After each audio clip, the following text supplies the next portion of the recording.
On October 22nd, Huawei held a major event at the Shenzhen Bay Sports Center, introducing what it called China's first native mobile operating system, HarmonyOS NEXT.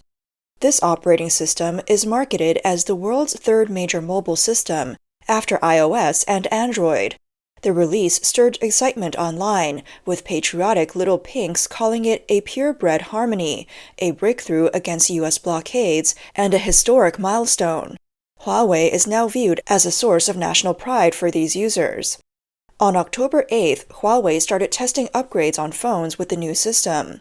After the official launch, nearly 3 million eager users updated to HarmonyOS NEXT right away. But disappointment came quickly, as social media filled with complaints. Major apps like WeChat didn't work, and there were issues with Alipay, making basic functions hard to access, not to mention most other apps and games. Early users began calling themselves the first victims of HarmonyOS NEXT. Hey guys, did you all catch the event last night? The Harmony Next public beta is really here this time. But what I totally didn't expect is that Huawei's rolled out the full public beta, yet WeChat is still not available. Tell me, if this pure-bred harmony doesn't catch on, who do you think is going to take the blame? It's worth noting that there are 1.07 billion mobile users in China, and 1.04 billion of them use WeChat. This app is essential for shopping, healthcare, entertainment, and work, not to mention parent groups and business transactions. Without WeChat support, many Chinese users are stuck. HarmonyOS will need WeChat if it wants to attract more developers, as this will be the key to its success as a mainstream operating system. One user joked, "I thought upgrading to HarmonyOS NEXT would show me what's special about it, but instead, I'm stuck dealing with app compatibility issues. Even apps that work aren't fully functional. For example, one user tried a social platform already adapted for HarmonyOS NEXT, but found their message list empty and login unstable, requiring frequent relogging. Issues like these have left many users frustrated." One user shared that they tried HarmonyOS NEXT, calling it smooth but noting many apps didn't work. Not knowing how to downgrade to version 4.2, they ended up switching to an older device instead. Facing these issues, some users are downgrading to an older system, while others rely on outdated phones as backups. Despite these issues, anyone who complains online risks backlash from patriotic users, who accuse them of being unpatriotic and tell them to deal with it. This pressure has led many to keep their frustrations private to avoid online bullying. Below, an industry insider took a risk to share some honest insights. Let me say what no one else wants to. Huawei's official release of the pure-bred harmony is definitely a historic moment. But if you watched the event, got excited, and jumped right into upgrading to Harmony 5.0, you're probably really frustrated now. Out of those promised 15,000 apps, maybe one or two of the ones you actually need are available. The reality is that at least a third, maybe half of the apps on your phone aren't compatible with Harmony. And of those that are, 60 to 70% are just stripped-down versions. Actually, most of them shouldn't even be called that. They're more like early test versions. Take a payment app, for example. You're sitting there wanting to sell off a fund that's losing money, but the button just isn't there. And many apps basically have nothing except a login. So it's pretty clear now why the Mate 70 hasn't launched yet. The main reason is that they're still waiting for the Harmony ecosystem to actually be ready. Another tech worker from a major internet company revealed that currently, over 90% of Android apps don't work properly on HarmonyOS NEXT. Huawei's fully independent design means dropping Android compatibility. It's like buying a computer, only to find out that 90% of the software won't install. Faced with a choice between convenience and loyalty, it's clear which option most users would go for. Huawei CEO Yu Chengdong said at the event that HarmonyOS achieved in 10 years what took other systems 30 to 40 years, creating an independent and controllable OS. He added that in just 1 year, HarmonyOS made the same ecosystem progress that took foreign operating systems over a decade. One user on Xiaohongshu asked, "How did HarmonyOS cover 17 years of progress in just 1 year?" Another replied, "By being compatible with Android apps, of course. When Android and iOS launched, they didn't have an existing ecosystem to lean on. It's like learning Newton's first law in half an hour. It doesn't mean I'm better than Newton." Others asked, just tweak Android, remove the name and functions, and rewrite it, then call it fully independent IP. Take a year to make it look original and have developers rewrite for compatibility. One comment compared it to finishing a 2-hour exam in 10 minutes by copying. Another user said, Android and iOS went from 0 to 1. Huawei went from 1 to 1.1. Knowing which is harder should be obvious. Copying is faster than creating something new, isn't it? When others spend decades perfecting their work, copying is naturally quicker. They added, referencing Android code isn't a problem, it saves time, and many technologies build on existing knowledge. Open source code exists for a reason, but there's no need to claim it was entirely self-developed. One person pointed out that China's 30 years of reform covered 200 years of Western development by imitation. They added, China excels at this, even if it's not exactly worth boasting about. When it comes to imitation, China is unmatched. It's also noted that Huawei's development of HarmonyOS reportedly cost hundreds of millions, with unknown government subsidies. But every year, Huawei calls HarmonyOS pure-bred, so which year will it truly be?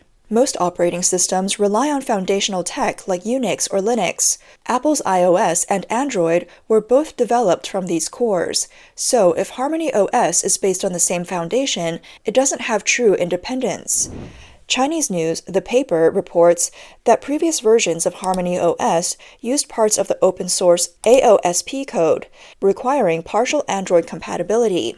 The new HarmonyOS NEXT has now fully developed its own foundational technology, improving fluidity, performance, and security, achieving independence as a national operating system. Reports pointed out that Huawei replaced the Linux Unix kernel with its own Harmony kernel, swapping out CGG CL compliers for the ARC compiler, and replaced OpenGL ESCIA with the ARC graphics engine. But from a technical perspective, whether HarmonyOS is truly purebred is still in question. A developer who worked with Harmony explained that HarmonyOS NEXT uses a combination of self-developed microkernel, a Linux ABI compatibility layer, and RQI. While this setup sounds advanced, it's similar to Apple's structure with Snow, BSD, and IQUA. In short, Huawei didn't build a completely new operating system. It added a layer over Linux. Another issue is app development. Investigations show that Harmony's native app interface closely mimics Apple's Swift UI. This raises questions about whether HarmonyOS, promoted as an independent, purebred system, is actually just a combination of foreign technology. By abandoning AOSP code, Harmony now only supports apps built for its own kernel, meaning Android apps are no longer compatible. This is why, after upgrading to the new system, many users found their apps were no longer functional. Huawei claims that over 1 billion devices now support Harmony, with 6.8 million registered developers and 15,000 available apps. But full compatibility is still far away, and whether developers will fully commit to creating Harmony-compatible apps remains uncertain. Take WeChat, for example, the most widely used app in China. Sources suggest Tencent has intentionally delayed adapting WeChat for Harmony.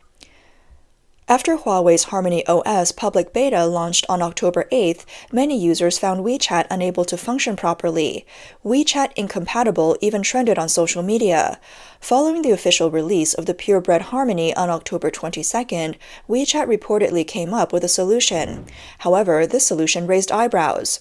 WeChat opened only 1,000 testing slots for the Harmony version, barely a fraction of its 3 million users, and the slots filled instantly, sparking even more complaints. Under heavy public pressure, WeChat quickly added a few thousand more slots, but it was still far from enough. Many questioned why WeChat didn't open more slots to give more users access to the Harmony version. Even this test version of WeChat was limited, only offering basic functions like single chats, group chats, and video calls. Key features like payments, location sharing, voice input, and sending red envelopes were not available. Former Tencent executive Li Nan commented openly on Weibo, saying, Discord has long been adapted for browsers, so adapting WeChat for Harmony Next should be easy. The question is whether they want to. His point implied that WeChat's delay wasn't due to technical barriers, but choice. Analysts point out that adapting WeChat for Harmony would be costly, especially with the uncertain future of Harmony's compatibility with Android. Instead of dedicating significant resources to make it compatible, WeChat may prefer to wait and see. WeChat holds a powerful position in China's app market. Most phone manufacturers adjust to WeChat standards. However, with strong patriotic backing, Huawei has become more assertive and is likely unwilling to adjust to WeChat's requirements, leading to the standoff. A key area of conflict is WeChat's mini programs, which act like an operating system within WeChat, allowing apps to work across iOS, Android, and Harmony. This setup reduces development costs for companies. Currently, WeChat mini programs have a large user base, with 691 million daily active users in the first 3 quarters of 2023.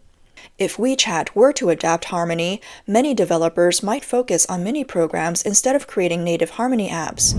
But Huawei's priority is to grow its own app ecosystem, not to drive developers toward WeChat mini programs. In the past, Apple resisted WeChat's mini programs, but eventually gave in. These mini programs have now taken up a significant share of the iOS and Android markets. This situation shows that WeChat's reluctance to adapt to Harmony mainly stems from a conflict of interest. Which side will gain government support could decide the outcome, though Huawei seems to have the upper hand. The CCP might pressure WeChat and other app developers to support Harmony. Some users have joked that Huawei's leading position is due more to political pressure than technological advantage. These are the obstacles Harmony faces domestically. Internationally, Huawei's close ties to the Chinese government and military have led to U.S. sanctions, which have severely impacted its business. Huawei phones are now almost absent in Western markets due to a lack of Google services, mainstream app support, and basic payment functionality. The devices barely handle anything beyond calls and texts, dropping Huawei's global market share from 13.3% in 2018 to a minor others category today. Without support for most global apps, Harmony presents yet another barrier for Huawei in international markets. Another concern is Huawei's processors. Previously, it was reported that Huawei's new Mate X-T model uses an outdated 7nm chip, 3 generations behind Apple's iPhone 16 with its 3nm chip. Some users shared experiences of visiting Huawei stores, asking about the processors, and being told it's a national secret. Even Huawei's website lacks detailed specs. One user commented, "Huawei boasts about everything except for the processor. Clearly, there's something to hide." Others speculated that the processors might come from TSMC. If true, this would raise big issues for Huawei, and in China, asking too many questions could lead to being labeled unpatriotic. Despite Huawei's efforts to keep quiet, a U.S. Department of Commerce report on Harmony's launch day revealed that Huawei's self-developed 7nm chips were actually produced by TSMC. Analysts believe that this could trigger a new round of U.S. sanctions. Overall, Huawei's pure-bred HarmonyOS may not be a true technological breakthrough. Instead, it seems to rely on national pride and effective marketing. With CCP media support, many now believe China has achieved a major OS breakthrough, but in reality, Harmony looks more like a regional tool that may only thrive domestically, serving mainly as a focus of patriotic pride.